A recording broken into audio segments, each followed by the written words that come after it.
Bob Seeley. Thank you very much indeed, Mr. Chairman. It's a pleasure to serve under your chairmanship. It's also a pleasure to follow the Honourable Member for Richmond, and I agree really with one of the critical points that she made, which is about people involved in the arts and in support to the arts having fared particularly badly in this pandemic. And I think that's been an issue of real regret. I thank the members for Caithness, Sutherland and Easter Ross, Winchester and Cardiff West for leading this debate, and I agree very strongly with the points that they've made.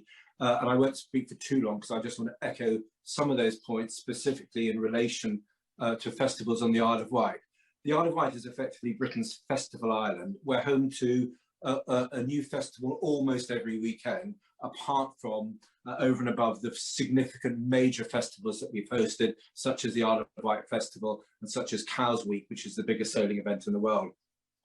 They contribute very significant economic value to the island's economy, although their value is wider than just economic. They support extensive supply chains, local businesses, equipment hire, and all these areas of the economy. They support the island's visitor economy, so shops and bars and restaurants, accommodation, and they also help local farmers, helping them to diversify their incomes.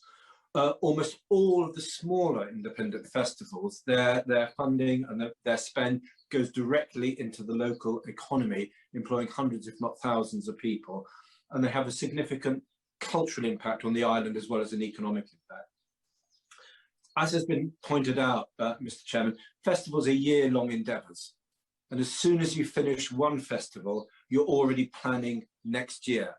And a year's worth of effort goes into something that is sometimes only a weekend long. Most of the time is only a weekend long.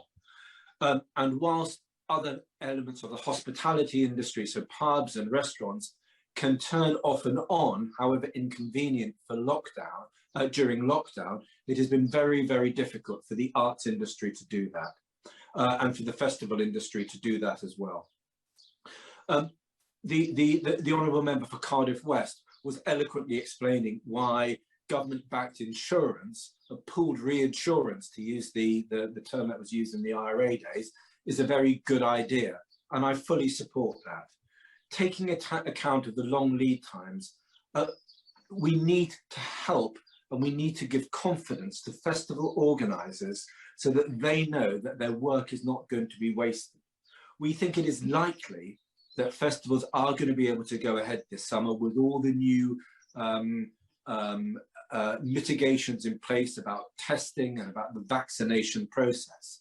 So I don't quite understand why we can't therefore have a pooled reinsurance scheme, which could be relatively cheap, but help to kickstart this element of our arts and entertainment industry. And what concerns me is that every day we're in lockdown, it costs us, in terms of lost economic output and cost to the Treasury, a minimum of £500 million. When if we come off, if we can come out of lockdown only a few days earlier, we could be billions of pounds better off, and a very small percentage of that money, for example, could be used to help and to provide a scheme of pooled reinsurance for festivals, not only on the Isle of Wight, but across Britain. And as everybody who has spoken in this debate has said, we need those festivals because for people's mental health, for the enjoyment of arts and culture and music, and all the music festivals that we have on the island, we badly need that in our lives again, because frankly, we've missed that in the last year. And as well as helping our economy, it enriches our souls. And I hope very much that the Minister, who I know is passionate about her role, absolutely, can see her way to maybe working on the Treasury a little bit harder so that we can have some kind of pooled reinsurance scheme to support all those great festival businesses and all the jobs that they support as well on the Isle of Wight and throughout the United Kingdom. Thank you.